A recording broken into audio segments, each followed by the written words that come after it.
Hello student, आज हम आप लोगों को कृषि के बारे में बताने जा रहे हैं। तो जैसे कृषि जो है यह प्राचीन काल से की जा रही है। जैसे इतिहास में हम पढ़ते हैं कि पाषाण काल के 3 भाग हैं, पूरा पाषाण काल, मध्य पाषाण काल और नवपाषाण काल। नवपाषाण काल में मनुष्य जो है कृषि कार्य को सीख लिया था और कृषि कार्य के करने के कारण जो है वह अस्थायी रूप से एक स्थान पे रहने लगा, क्योंकि उसे खाद्यान्नों की आपूर्ति जो है कृषि के माध्यम से हुआ करती थी। इसके पहले वे खानाबदोश का जीवन व्यतीत करते थे, क्योंकि वह पेट भरने के लिए वह जंगली जानवरों का शिकार करते थे और वह शिकार करने के लिए एक स्थान से दूसरे स्थान पे घूमते रहते थे। लेकिन कृषि के विकास के साथ जो है वे एक जगह स्थायी रूप से रहना सीख लिए थे। अब कृषि जो है वह में धीरे धीरे जो है परिवर्तन समय के अनुसार होते रहे हैं और जलवायु परिस्थितियों के कारण जो है यहाँ पे फसलों और कृषि गतिविधियों में एक विस्तृत श्रृंखला हमें देखने की मिलती है। कृषि के प्रकार भौतिक, पर्यावरण, प्रौद्योगिक और सामाजिक सांस्कृतिक रीति रिवाजों के अनुसार खेती करने की विधियों में सार्थक परिवर्तन हुआ है। खेती निर्वाह से वाणिज्यिक स्तर तक भिन्न होती है। जैसे कृषि का जो एक प्रकार होता है निर्वाह कृषि,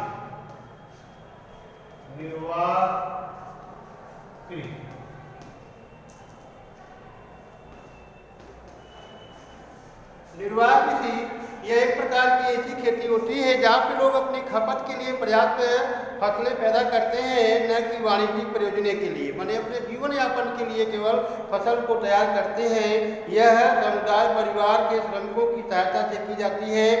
इस प्रकार की खेती उगाई गई फसलों के लिए मृदा की प्राकृतिक उपजता, मानसून और अन्य पर्यावरण परिस्थितियों की योग्यता पर निर्भर होती है। यह कई एशियाई देशों में प्रचलित है। स्थानांतरण या कर्तन या दहन खेती, किसान जमीन के टुकड़े साफ करते हैं और भरण पोषण के लिए अनाज एवं अन्य खाद्य फसलें उगाते हैं। स्थानांतरण दूसरा है स्थानांतरण कृषि।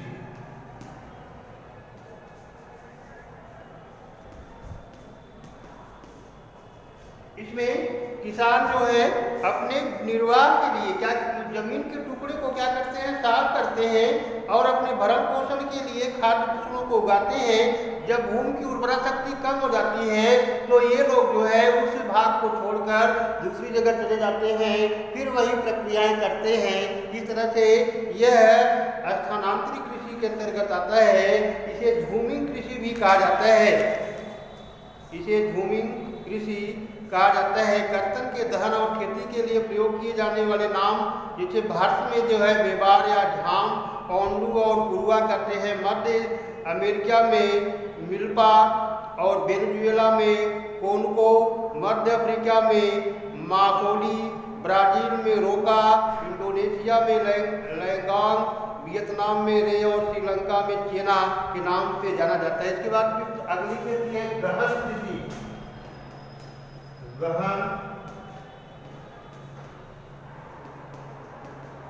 गहन कृषि इस तरह की खेती को भूमि पर उच्च जनसंख्या दबाव वाले क्षेत्रों में किया जाता है। यह एक श्रमिक गहन खेती है जहां उच्च उत्पादन प्राप्त करने के लिए सिंचाई और जैव रसायन की अधिक मात्रा का उपयोग किया जाता है। बहुफसल आम है और फसलों की किस्मों को अधिक उपज मुख्य रूप से व्यावसायिक प्रयोजनों के लिए उगाई जाती है। गेहूं, चावल, गन्ना महत्वपूर्ण फसलें हैं। भारतीय उपमहाद्वीप, चीन, जापान और कोरिया में गहन की खेती प्रचलित है। इसके बाद फिर आती है व्यापक खेती। व्यापक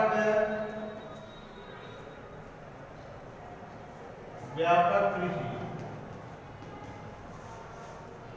इस प्रकार की कृषि बहुत बड़े खेतों में की जाती है, जहाँ पे आकार हजारों एकड़ होते हैं। खेती की मशीनरी और वैज्ञानिक तरीकों का उसमें प्रयोग किया जाता है और प्रति एकड़ में पैदावार कम होती है, लेकिन कुल उत्पादन बहुत बड़ा होता है।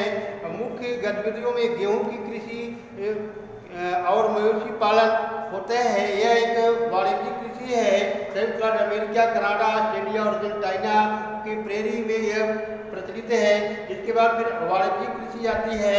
यह एक प्रकार की कृषि वाणिज्यिक कृषि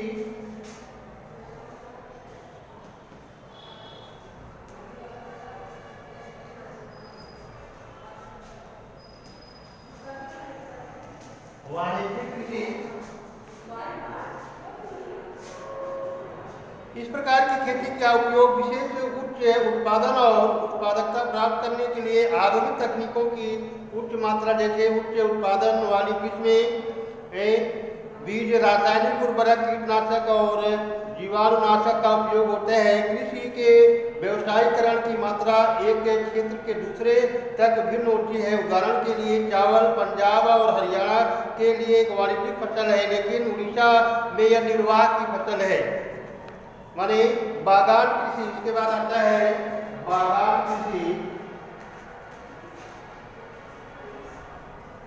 बागान कृषि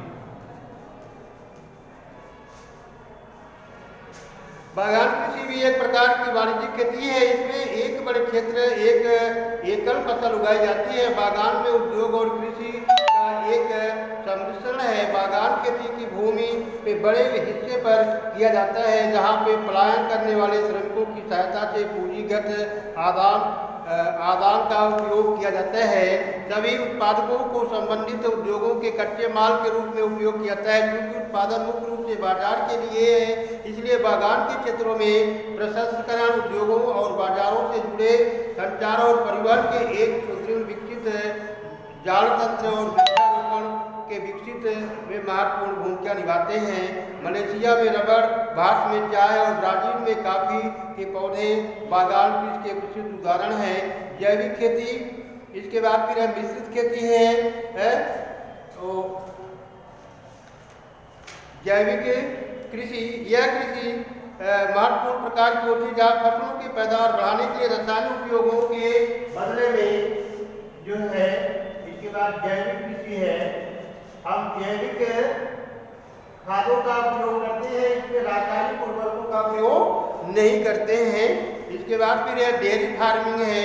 डेयरी फार्मिंग में जो कृषि के साथ साथ जो है हम पशुपालन का कार्य करते हैं, उसमें दूध और पनीर, मक्खन, क्रीम आदि का उत्पादन करते हैं। भारत में एक छोटे स्तर पर होता है। पंजाब, हरियाणा, गुजरात, राजस्थान और आंध्र प्रदेश जैसे राज्यों में कुछ बड़े फार्मों की स्थापना की गई है। इसके बाद आता है डेयरी फार्मिंग।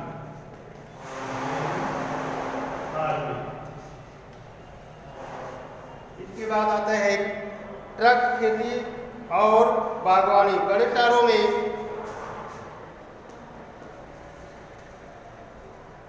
ट्रक खेती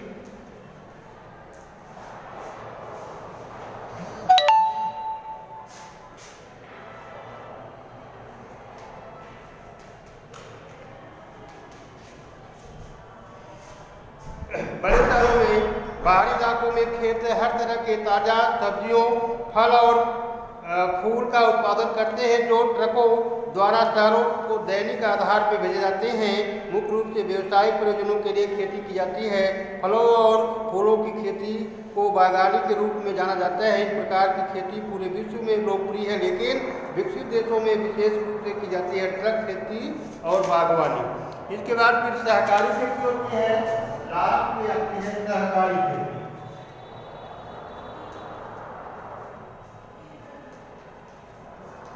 सहकारी खेती